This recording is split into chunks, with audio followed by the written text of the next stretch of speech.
Video diary, May 2019.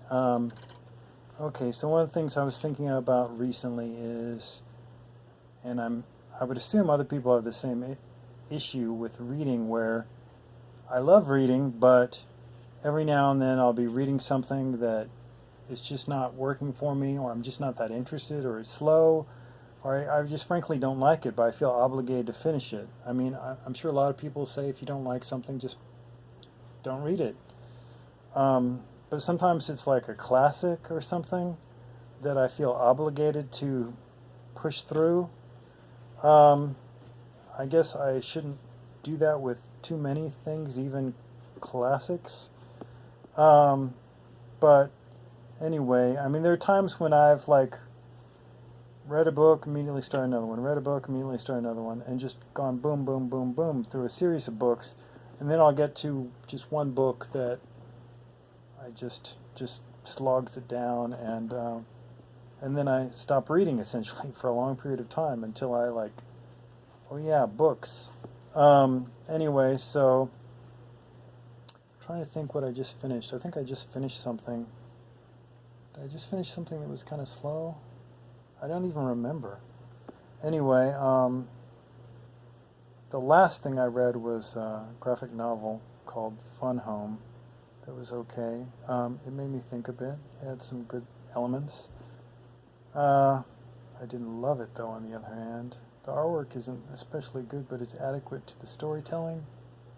Anyway, it got all kinds of rave reviews, and I don't think it necessarily lived up to it, but then so much of life is that way.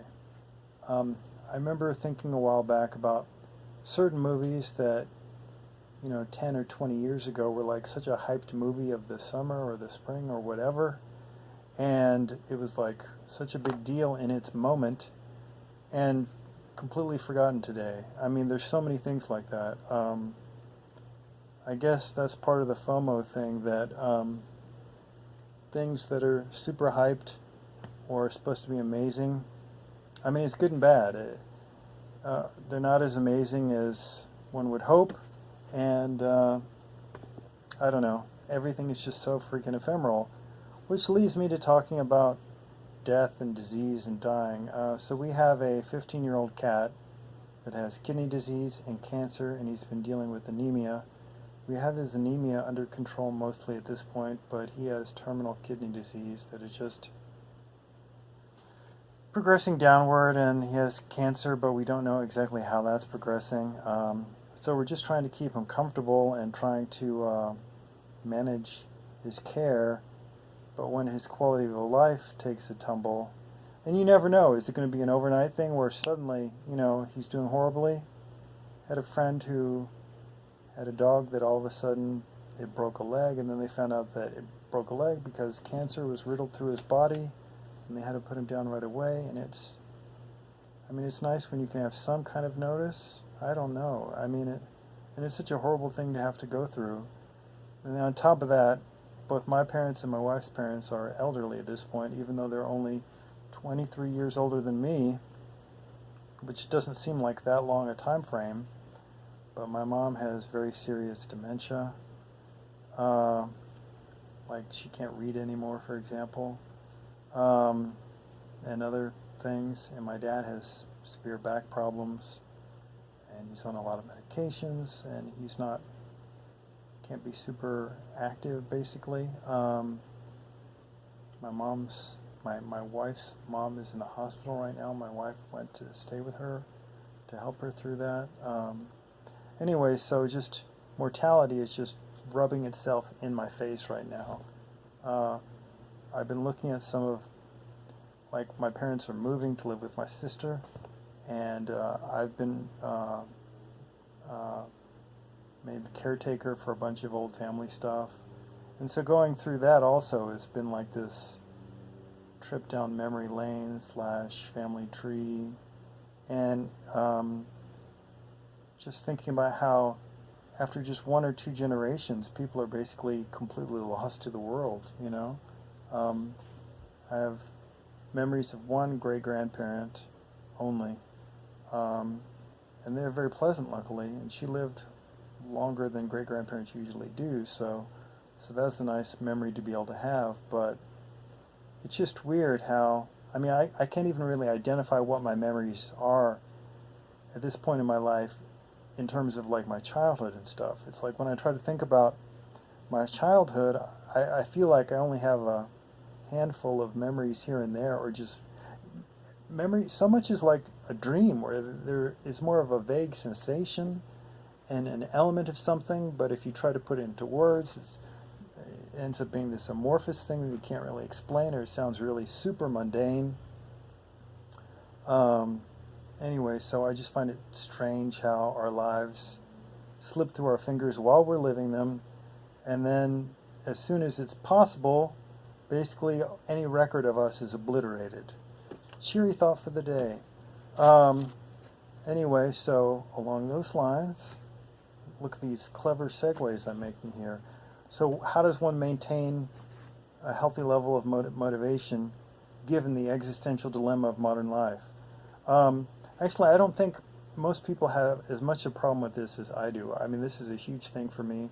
I think I may have some form of ADD in that I'll sit down to try to do something or get up to try to do something, and then immediately I'm distracted 20 different ways. I mentioned that in maybe my last video.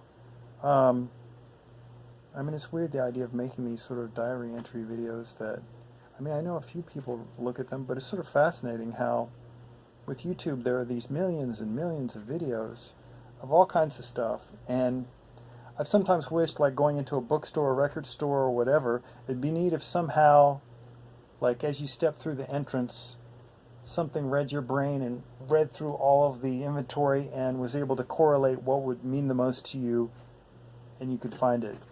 Likewise, I mean, I'm sure there are things on YouTube that would just blow my mind and just rock my world, and lots of other trite expressions. But things that I would be really into, you know, that would change my life even maybe. But, you know, you have to wait till you randomly come upon them or discover them or introduced to them, etc., etc. Anyway, so I have a problem with, due to my heart condition, the medications I'm on, my depression and the medications I'm on, it's my insomnia. I have a problem with energy level and thus motivation also, and I'm distracted.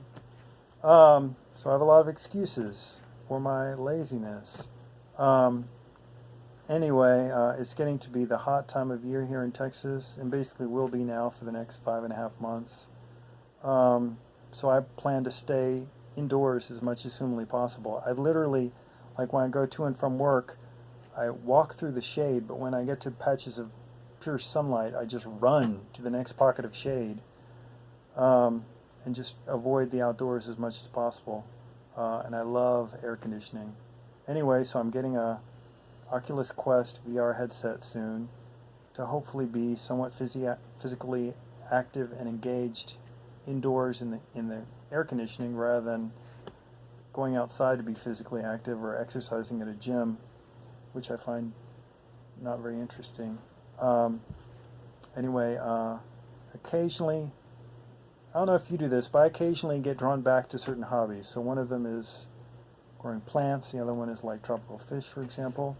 These are both things that I have done at multiple points in my past and look forward to doing in the future to some degree. I like having tropical fish, maintaining a tank, and just having, like if you don't have too many fish and have a big enough tank, it doesn't get too dirty too fast, so it's not like a tedious weekly job to do it. You can almost establish an equilibrium where the fish and the plants sort of feed off each other to some extent. I mean, you still have to feed the fish, and you still have to change the water and clean the tank occasionally, but I've gotten to where I could do it like once every 3 months, and it wasn't terribly dirty. But the next step for me one day would be to combine the fish and the plants into some kind of hydroponic thing where the fish waste goes to the plant food. I've seen that done. Like there's a place in town called Garden of the Ancients that does that, and it's a pretty neat setup.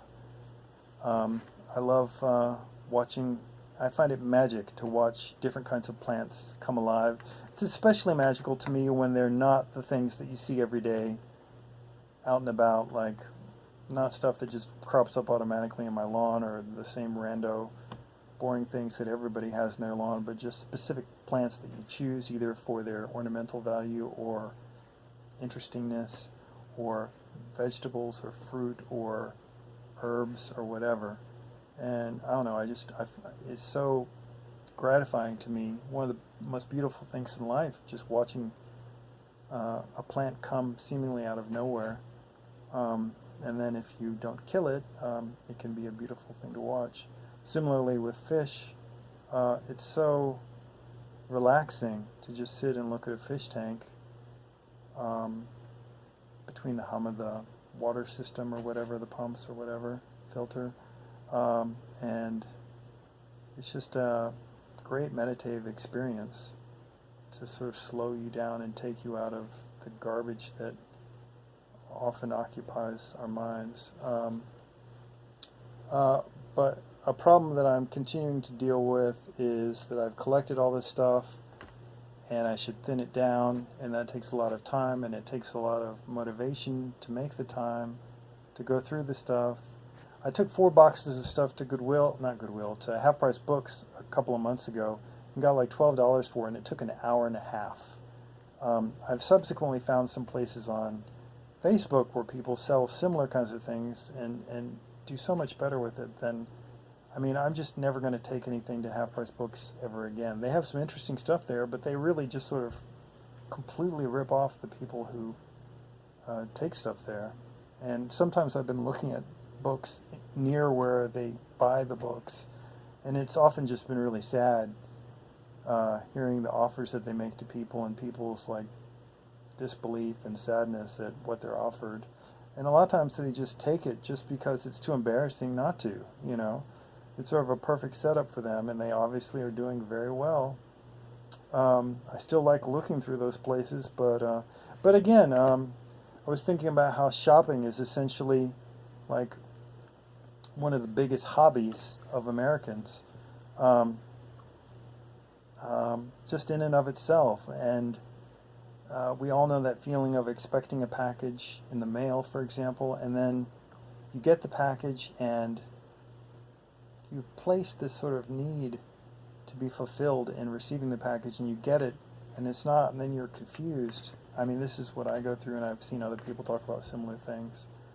But and then another thing in America is, since we're all desperate to survive this fucking capitalist system where you need a shit ton of money just to get by day to day, and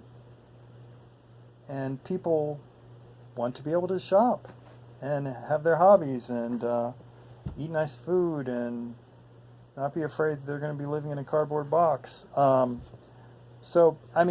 Like when I go to Half Price Books or Goodwill, it seems like they're the people buying clothes at Goodwill, but then everybody else is just looking for things to resell, and even some of the people buying clothes.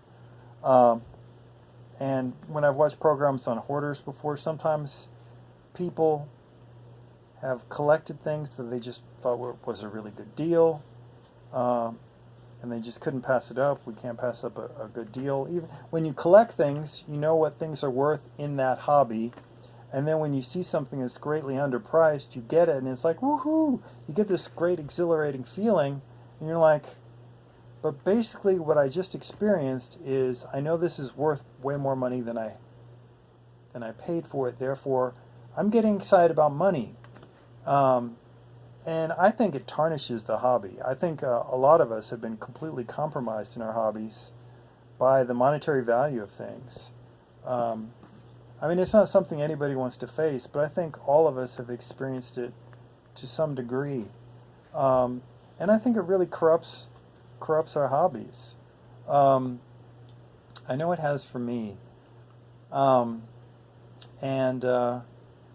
So I've been trying to get away from that, while at the same time, if I saw a record at Goodwill that was worth $50 and it was priced at $1.99, I would buy it, because we have to, because we're in a capitalist system and we need any help we can get to, to buy our lunch, to pay our bills, to get what we think we need to function and survive in this freaking world. And Lord knows we're all going to need long-term care insurance, which nobody will get because it's expensive and you don't feel like you should have to do that. But eventually, we're all going to be, or some people are going to be old people who need expensive care that they can't afford, and they won't be able to take care of themselves anymore. So what does the system do? Well, we don't really have a system that is set up to care for us, and people don't seem to want to make that happen. Oh, we're talking about healthcare and health insurance again. All these interesting topics that people love to go on YouTube to discuss: death and healthcare. Anyway, and to think horrible thoughts about their hobbies and how we're so motivated by money all the time in everything we do. Money and sex, and I mean, really, when you think about it, all our most primal urges, they're really on top of us all the time, riding us like a monkey on our back. Sex and survival and fear. Lord knows the news keyed into all of our fear, and clickbait, I try not to click on things that are clickbaity, and like for my Google feed, I try to say I don't want to hear from certain news sources when I notice that they have those kinds of articles. So I'll see less of that, but sometimes I just can't not click, because it's like, I really need to know, what is this, Sometimes I've told myself, okay, this sounds bullshit, this sounds like clickbait. If it's a real thing, I know I'll see it somewhere else multiple times, because Lord knows I see all the meaningless stuff multiple times. So anyway, you can't win for losing. Anyway, so the record convention starts in Austin tomorrow. Hopefully that won't be too stressful an experience. I'm not sure what my perspective is going to be this time. Usually I love to just look for things that look interesting to try out, but I have way too many records now, so I really shouldn't do that. It'll be tempting to look for records that are greatly underpriced that I could then sell and make a few bucks, potentially. I mean, frankly, I have a lot of what I want already. I have too many records. I should be listening to them all the time, but I suffer from depression, so I can't motivate myself to go put on a record. Was that so hard? Anyway, looking for a life coach. No, I'm not. But maybe I need like a drill instructor to constantly be forcing me to put on a record. Anyway, I hope everyone out there in internet land is doing well, better than me, and finding your bliss and pushing yourself in interesting ways and discovering new worlds of whatever. Anyway, thanks for getting this far. Anyone?